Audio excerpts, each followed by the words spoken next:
नमस्कार। इन खबर में आपका स्वागत है। मैं हूं आपके साथ सचिन शर्मा। सोमालिया के पास हाईजैक किए गए जहाज में मौजूद भारतीय दल सुरक्षित निकाल लिए गए हैं। इस कारनामे को अंजाम दिया है भारत नौसेना के जवान मरीन कमांडो मार्कोस ने। एमवी लीला नारपाक नाम के इस जहाज के हाईजैक होने की खबर गुरुवार की शाम मिली थी। सोमालिया के तट के पास अगवा किए गए इस जहाज पर लाइबेरिया का झंडा लगा था। भारतीय नौसेना लगातार उस जहाज पर नजर रखी थी और मौका मिलते ही मरीन कमांडो मार्कोस ने ऑपरेशन पूरा कर दिया। उत्तरी अरब सागर में अगवा किए गए एमवी लीला नारपाक जहाज पर भारतीय नौसेना ने तेज एक्शन किया और जहाज पर सवार 15 भारतीयों को समेत चालक दल के सभी 21 सदस्य को सुरक्षित बाहर निकाल लिया। मार्कोस ने पूरी सी पर तलाशी अभियान चलाया और इस दौरान उन्हें यहां कोई भी हाईजैकर नहीं मिला। दरअसल समुद्री लुटेरे ने उस शिप को अगवा करने की कोशिश की थी, लेकिन मुमकिन है कि जब भारतीय नौसेना ने युद्धपोत से शिप छोड़ने की कड़ी चेतावनी दी तो लुटेरे उसे छोड़कर भाग गए। आखिर कौन होते हैं मार्कोस कमांडो? आइए हम आपको उनसे परिचय कराते हैं। अब ऐसे कई लोग जानना चाहते हैं कि आखिर ये कौन कमांडो है, ये कौन सी फोर्स है, कैसे काम करती है, इसकी स्थापना कब हुई। तो इस जैसे तमाम सवालों को जवाब हम आपको आगे देंगे और आगे आपको बताएंगे मार्कोस की पूरी कहानी। तो एक नज़र मार्कोस कमांडो पर डालते हैं। दरअसल सेना की मरीन कमांडो इकाई को मार्कोस के नाम से जाना जाता है, जिसका आधिकारिक नाम मरीन कमांडो फोर्स यानी कि एमसीएफ है। यह भारतीय नौसेना की एक स्पेशल फोर्स यूनिट है। मूल रूप से मार्कोस को भारतीय समुद्री विशेष बल कहा जाता है। बाद में इसका शॉर्ट नेम मार्कोस रखा गया। स्पेशल फोर्स यूनिट मार्कोस की स्थापना फरवरी 1987 में हुई थी। मार्कोस सभी प्रकार के वातावरण में काम करने में सक्षम है, समुद्र में, हवा में और जमीन पर। ये सभी जगह दुश्मन के लिए घातक साबित होते हैं। इस यूनिट के धीरे धीरे अनुभव और व्यावसायिकता के लिए अंतर्राष्ट्रीय प्रतिष्ठा हासिल कर ली है। मार्कोस नियमित रूप से झेलम नदी और बुलर झील में ऑपरेट करते हैं। ये झील 65 वर्ग किलोमीटर में फैली है। इस मीठे पानी की झील के जरिए मार्कोस जम्मू और कश्मीर में विशेष समुद्री और आतंकवाद विरोधी अभियान चलाते हैं। कुछ मार्कोस इकाइयां सशस्त्र बल विशेष अभियान प्रभाग का एक हिस्सा है। 1955 में भारतीय सेना ने ब्रिटिश स्पेशल बोट सर्विस की सहायता से कोचीन में एक ड्राइविंग स्कूल की स्थापना की और विस्फोटक, निपटान, निकासी और साल्वेज डाइनिंग जैसे लड़ाकू गोताखार कौशल सिखाना शुरू किया था। लेकिन 1971 के भारत पाकिस्तान युद्ध के दौरान लड़ाकू गोताखोर उम्मीद के मुताबिक नतीजे देने में नाकाम रहे, क्योंकि उन्हें ऐसे मिशन के लिए पर्याप्त रूप से प्रशिक्षित नहीं किया गया था।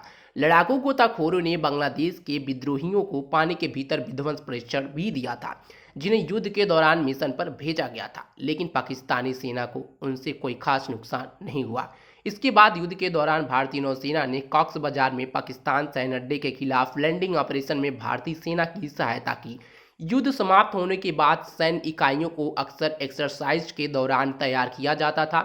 1983 में 340वीं सेना स्वतंत्र ब्रिगेड नामक भारतीय सेना के गठन को एक उभयचर हमला इकाई में परिवर्तित कर दिया गया था और बाद के वर्षों में संयुक्त हवाई उभयचर अभ्यासों यानी कि एयरबोर्न एम्फीबियस एक्सरसाइज की एक श्रृंखला आयोजित की गई थी। अप्रैल 1986 में भारतीय नौसेना ने एक विशेष बल इकाई के निर्माण की योजना शुरू की, जो समुद्री वातावरण में अभियान चलाने, छापे मारने और टोह लेने और आतंकवाद रोधी अभियानों को अंजाम देने में सक्षम थी। 1955 में बनाई गई डाइविंग यूनिट से 3 स्वदेशी अधिकारियों का चयन किया गया और कोरोनोड में यूनाइटेड स्टेट्स नेवी सील के साथ प्रशिक्षण लिया गया। वे बाद में विशेष नौसेना के साथ प्रशिक्षण आदान प्रदान पर गए। फरवरी 1987 में भारतीय समुद्री विशेष बल यानी कि आईएमएसएफ आधिकारिक तौर पर अस्तित्व में आया और 3 अधिकारी इनके पहले सदस्य थे। 1991 में आईएमएस का नाम बदलकर मरीन कमांडो फोर्स यानी कि एमसीएफ कर दिया गया था। सभी मार्कोस कर्मियों को भारतीय नौसेना से तब चुना जाता है जब वे अपने शुरुआती 20 के दशक में होते हैं। उन्हें कड़ी चयन प्रक्रिया और प्रशिक्षण से गुजरना पड़ता है। चयन मानक बेहद उच्च है। प्रशिक्षण एक सतत प्रक्रिया है। मार्कोस के प्रारंभिक प्रशिक्षण कार्यक्रम की स्थापना में अमेरिका और ब्रिटेन विशेष बलों ने सहायता की थी, जिसमें अब नए रंगरूटों के लिए 7.5 से 8 महीने का पाठ्यक्रम शामिल है। प्रशिक्षण व्यवस्था में airborne operation, combat diving course, counter terrorism, anti hijacking anti piracy operation, सीधी कार्रवाई, घुसपैठ और घुसपैठ की रणनीति, विशेष टोही और अपरंपरागत युद्ध शामिल है। अधिकांश प्रशिक्षण आईएनएस अभिमन्यु पर आयोजित किया जाता है, जो मार्कोस का घरेलू बेस भी है। सभी मार्कोस कंपनी फ्री फॉल की योग्यता रखते हैं। इनमें कुछ टू मैन पनडुब्बियों को संचालित करने के योग्य भी होते हैं। मार्कोस भारतीय सेना के विशेष बल के अधिकारियों के साथ भारतीय विशेष बल प्रशिक्षण स्कूल, नाहन और सेना के अन्य स्कूलों में अपरंपरागत युद्ध के लिए ट्रेनिंग लेते हैं।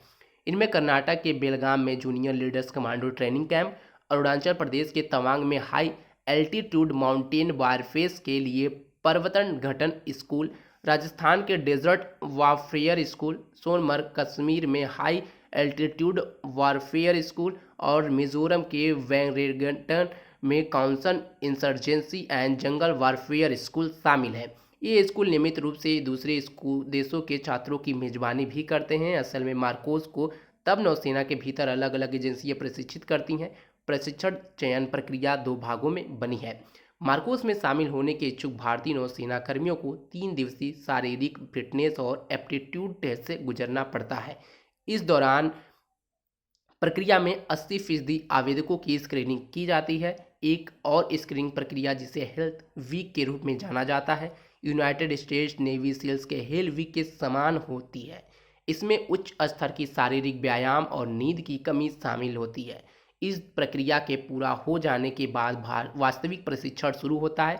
नामांकन करने वाले लगभग 80 से 85% आवेदक मार्कोस के रूप में पूरी तरह अर्हता प्राप्त करने में नाकाम हो जाते हैं। ऐसे ही देश दुनिया से जुड़ी तमाम खबरों की जानकारी के लिए आप बने रहे हमारे साथ और देखते रहें इन खबर। धन्यवाद।